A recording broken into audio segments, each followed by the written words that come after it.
Well, good morning, everyone. At least it's morning here. I don't know what it is where you are when you're watching this, but good morning. Um, Welcome to this week's episode of Model Cars and Coffee, as brought to us originally by Paul over at Left Coast Model Customs. Uh, There's my model cars. Here's my coffee. As you can tell, I've not quite finished my coffee yet, so I'm not my usual sparkly self. But again, welcome. If this is your first visit to the channel, thanks for stopping in. I hope you like what you see. If this is not your first visit and you've been here before, thanks for coming back. Really appreciate it. This episode. I mentioned a few weeks back in my YouTube that I needed to put the screw bottom builds aside temporarily to do a commission build. This is the first time I've ever done a commission build. I've done builds before as gifts for people, but I've never had somebody come to me and say, "Hey, would you build me a model?" And I had a friend who come to me in this case and ask if I would build a model. And initially I wasn't too keen on the idea for a number of reasons. I mean, let's be honest. We all know that there's no way if you're gonna look at it as a monetary thing. There's no way that anybody in their right mind would pay me what would be a reasonable hourly scale to build a model. So I'm doing this one more or less as a gift. I told Michael, if you buy the kits, you pay for the kits, I'll build them for you. Excuse me. So that's where we are. But the reason I accepted this one, even though I normally don't, is the story behind it. Michael's father is a Cuban immigrant. He came to the U.S., as I understand it, before the Castro Revolution, and always wanted a '67 Corvette. And Michael came to me and said, "Would you there's a rabbit trail on this story that I won't go down now because I'm going to get into it with a later build." But he came to me and he first asked me if I build a '66 Buick Skylark kit for him that I have in my collection, because his dad owned a '66 Skylark, which he bought in '67, really wanting to buy a Corvette, but having a young family, he needed a back seat, so he went for the Skylark GS 400. But his dad really wanted the Corvette, so Michael said, he asked me if I'd build a Skylark. I said, "Michael, that kit's rarer than hen's teeth. I want to build it for myself. But I'll build, He said, "Well, what else? Do you have any Corvettes?" And I said, "Well, yeah." So here we are. I'm going to build a '67 Corvette for Michael's dad. And I'm, going all over the board here because I'm not quite awake yet. But let's turn the camera around and let's look at this model and show you where we are. And we'll chat about it once I'm there. Don't go away. Oh, welcome back. See, that didn't hurt much.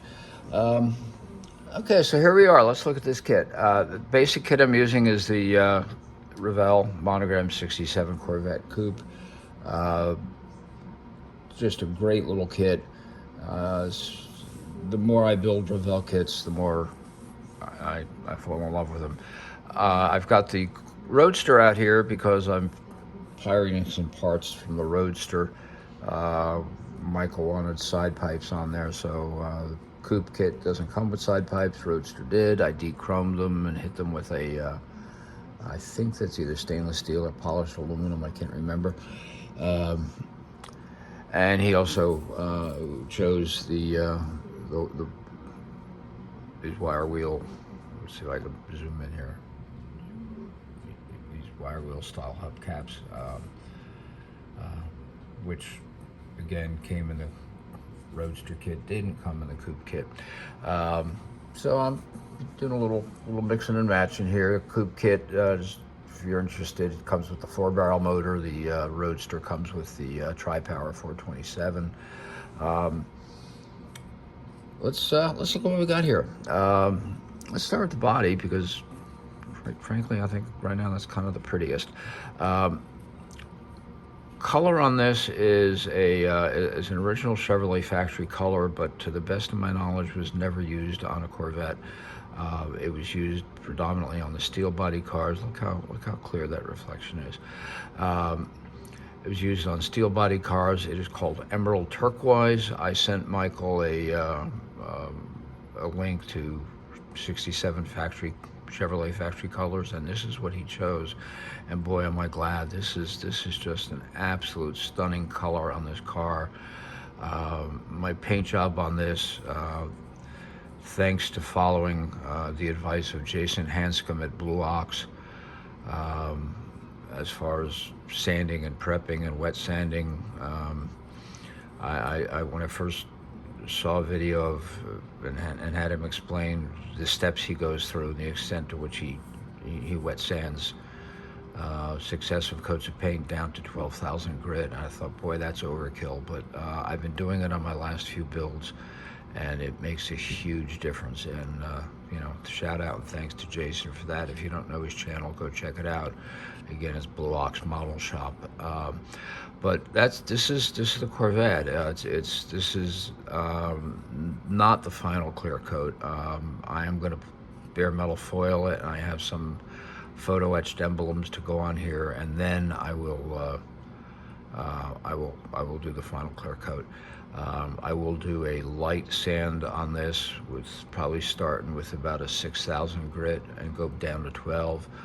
At this point, I've polished it out a couple of times, all the way down to 12,000. So there's not many scratches left here to deal with. It's just a matter of smoothing out this clear coat and giving a little service for my final clear coat, something to bite. So that's it. Talked about the decal on the hood. The kit comes with red, blue, white, and black, and Michael chose black. And originally we were going to do it with a black interior, and I got back with Michael and said, yeah, black interior would work well with that, but I think you really see more interior detail if you go with a lighter color. Any 67 Chevrolet I found that was painted in this color had a matching interior, or at least several of the photos I found where this color was on the car. The interior was a matching color. So we decided to go with the matching color. One thing I have done on this, which is something a little different, is I've been using flocking for my carpeting, but on this one I used embossing powder, and for two reasons. Number one, I was on a podcast with Luca C. and Mark Batson, Hobby Do 007, and we were discussing flocking. And Mark said, "Well, I use embossing powder, and I think it looks better." And I'm inclined to agree with Mark at this point. And he said, "But more importantly, you can paint it to match." So I didn't have a flocking color that was even remotely close to this. So it was like, okay, let's go with the embossing powder, and well, that's what I did. Now this is the kit plastic here. That's where the seats are. I did not put any embossing powder there because I want my seats to adhere. That's also why I left those pin marks there. But this here is embossing powder, and it really does. If you get a little distance away, it really does look like carpet. Got a little work done on the engine so far. Working on the wiring. Got one side wired. I've got to do the second side yet. Probably should have used. Kind of thinking I should have used maybe some 3D printed boots on this. This is what I've never used the 3D boots before. I've always this is these little pieces of wire insulation I use. They look okay, but I'm thinking I want to start upping my game a little bit on what little engine detailing I do. Engine's painted with MCW Chevy Engine Orange. As I mentioned, wheels and tires on this. I think I said this. Hang on, where are we? Yeah, there we go. I'm going to be using AMT parts pack red lines, and I'm going to have to pick through what I have because this set, whoever was doing the pad printing on this set, probably had a few beers with lunch that afternoon. Chassis is coming along. I have got the front suspension pretty much assembled, just a little pieces, tie rod and sway bar to put on there. Rear suspension is assembled and in, just need to add shocks. This whole rear suspension piece was painted with AK acrylic markers in a variety of colors. I've got gunmetal, aluminum, dark aluminum, flat black, and something else. I don't know. Chassis itself, I painted. I didn't want a stark flat black. I wanted something that looked a little different, and to give me some contrast, a little more contrast with the suspension pieces. So I went with a Gunzi Sanghi, a military color. I don't know what the number was offhand. It was like, but it was called black gray or gray black or something like that. So yeah, so that's the chassis, and you know, you saw the interior. Here's the dashboard. You know what Corvette dashboards look like. This needs to be detailed. This kit does come with gauge decals, which I absolutely love when they do that. I did notice that it is fairly heavily textured, and I don't think that that's really prototypical, but we'll deal with that. You know, beautiful little kit. So you know, thanks for watching. If again, if you like it, please like, and if you really like it, subscribe. And yeah, so that's my commission build.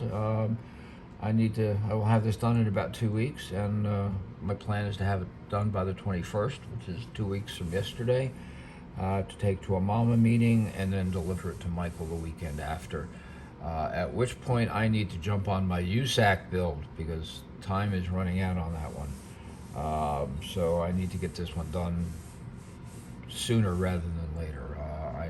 I hope to get this done by next Saturday. So, and then that'll give me 4 weeks to get my USAC build done, which I already know what I'm going to do in my mind. So it should be pretty much straightforward.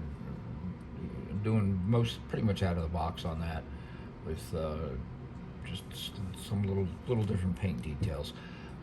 So that's it. You know, thanks for watching, and see you again soon.